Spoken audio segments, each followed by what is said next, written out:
আমরা ইতিহাসের একটি ক্রান্তিক লগ্নে উপস্থিত।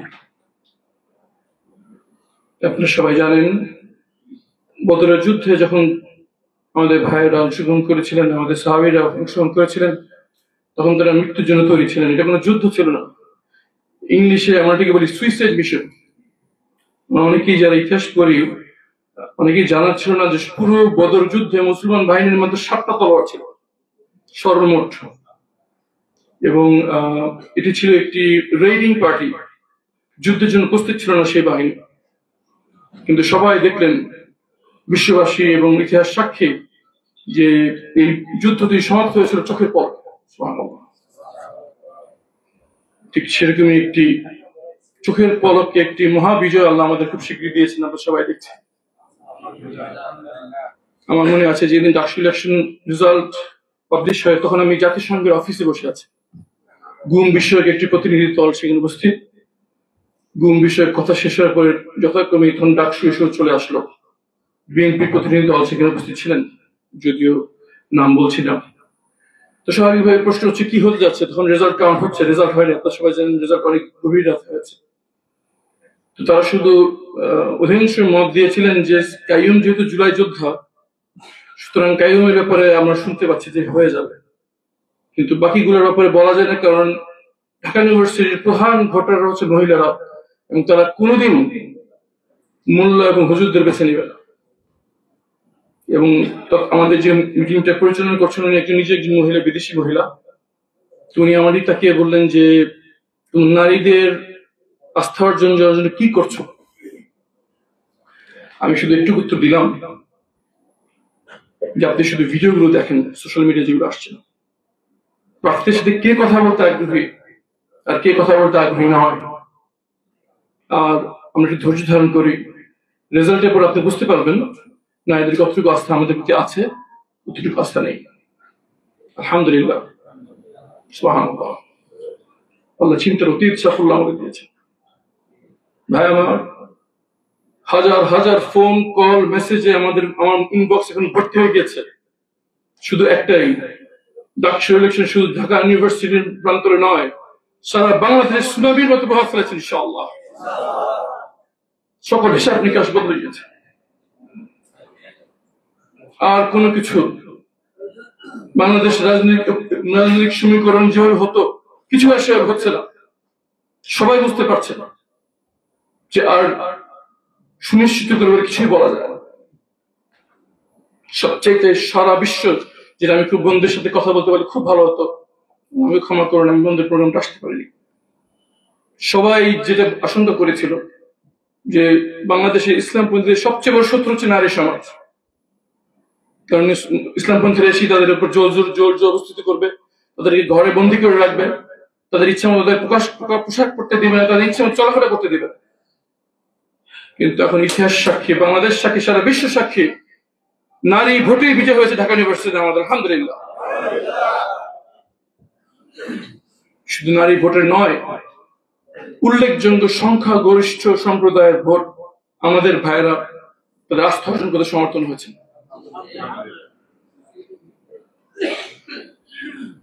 যারা রাজনৈতিক সমীকরণ করতেন তাদের কাছে মনে হয়েছিল ফ্যাসিবাদের পর সবচেয়ে বড় যে দল, তারা কোনো বাধা বিপত্তি ছাড়াই নির্বাচনে জয়লাভ করবে, কারণ তারা সবচেয়ে বড় দল। কিন্তু দুটো জায়গায়, একটি ছিল সার্ভে বা সমীক্ষা, আর একটা আমাদের এই ছাত্র সংসদ নির্বাচন সমীক্ষা। আপনারা সবাই দেখেছেন যে 48% আনডিসাইডেড ভোটার, যারা সিদ্ধান্ত নেয়নি কি করবে। আর দ্বিতীয়ত হচ্ছে, বিপ্লবের পর সবচেয়ে বড় যে জিনিসটি বাংলাদেশের মানুষের মধ্যে হচ্ছে, তারা পরিবর্তন চায়। আমাদের শিল্পী ভাষায় আমরা সবাই গানটা শুনেছি যে মুদ্রার এপিট ওপিট সবই দেখা হলো, এবার নতুন কিছু হওয়া দরকার। ভাই আমার, ঢাকা শহরে যদি কোনো ময়দান বিজয়ের জন্য তৈরি হয়ে আছে, সেটা হচ্ছে ইনশাআল্লাহ, আল্লাহর ইচ্ছায় ঢাকা 14 এবং ঢাকা 15 ইনশাআল্লাহ। এখন আল্লাহর পথে কৃষকদের এই পাকা ধান কাটার যোগ্যতা আছে কিনা এটা দেখাতে হবে। মৌসুম এখন পরিবর্তনের পক্ষে, বিজয় আল্লাহর পক্ষ থেকে আসবে। হ্যাঁ, আমার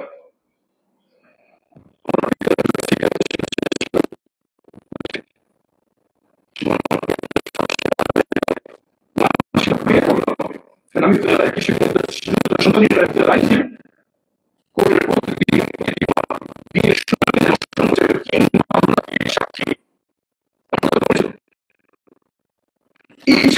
ফাঁসি হতে পারে,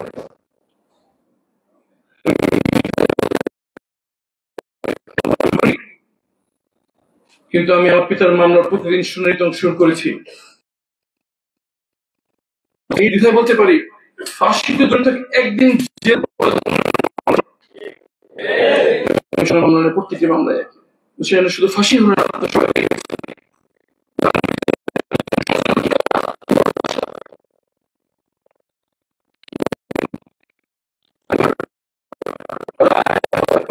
সাজা হওয়ার আগে প্রতি সপ্তাহে পরিবার দেখা করতে, সাজা হয়ে এখন পরিবার মাসে একবার দেখা করতে, কিন্তু আইনজীবীরা যে কোনো সময় দেখা করতে পারে জেল অথরিটির পারমিশন অনুযায়ী। আমি যেহেতু আইনজীবী ছিলাম, আমি প্রায় চলে যেতাম, সপ্তাহে একাধিকবার আমার সাথে দেখা করতাম, পরামর্শ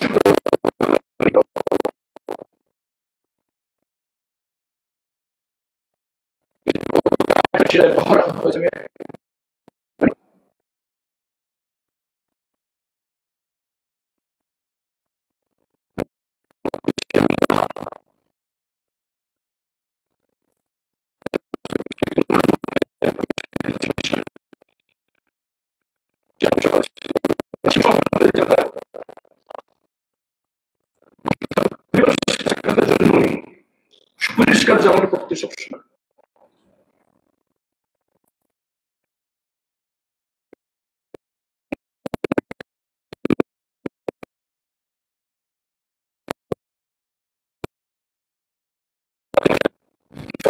এসে গেছে সবসময় হাসি মানুষের সাথে দেখা করতে যতই কষ্ট থাকবে ভিতর, হাসি আমাকে বললেন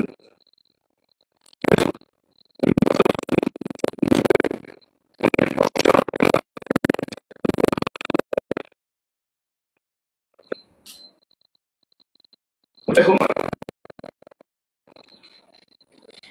এমন সময় আমাদের 24 ঘন্টা একটি শুকনো রুটি ছাড়া কিছু আমাদের খাদ্য খাওয়ার জন্য জুটে নেয়। বিভিন্ন মানুষের বাসায় আশ্রয় নিয়ে আমরা থাকতাম। একটি আত্মীয় বাসায় এমন ভাবে থাকতে হয়েছিল যেখানে তার চালের গুদাম ঘর ছাড়া কোথাও আমাকে আশ্রয় দেওয়ার মতো জায়গা ছিল না।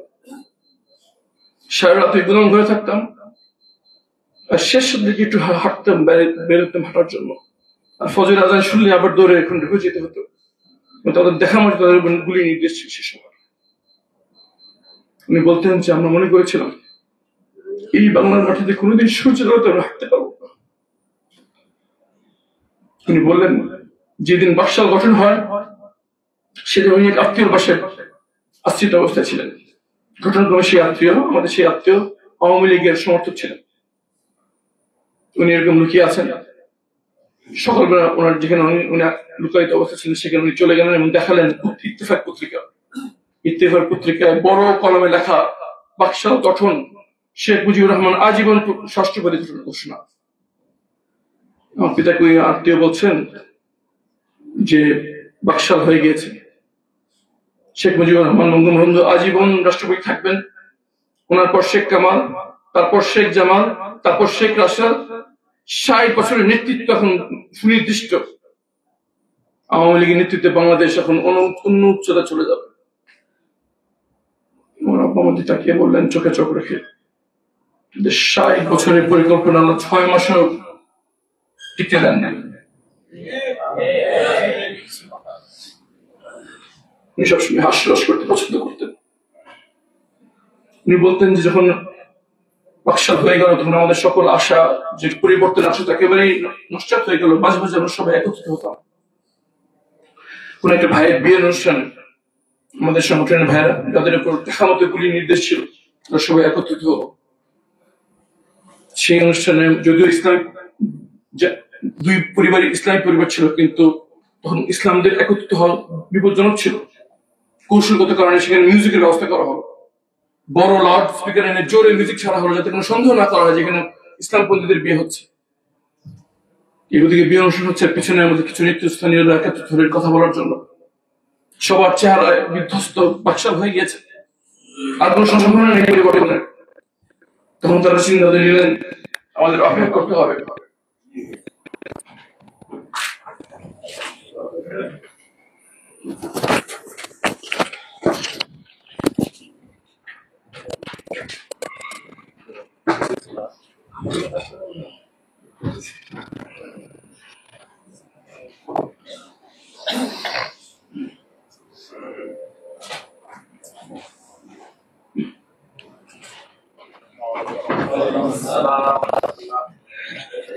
তৎকালীন দায়িত্বশীলরা সিদ্ধান্ত নিলেন আমাদেরকে দীর্ঘমেয়াদী গোপনে কাজ করার জন্য প্রস্তুতি দিতে হবে। আমরা গোপনে কাজ করে যাব, তারপর আমাদের বংশধরেরা পরিচয় দিতে পারবে না, কিন্তু ইসলামী কথা প্রকাশ্যে বলতে পারবে। এরপর তাদের বংশধর ইনশাআল্লাহ একদিন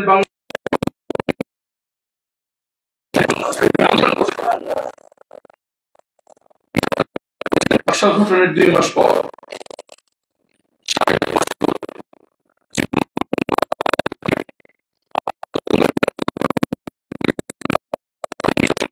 চলে গেলেন।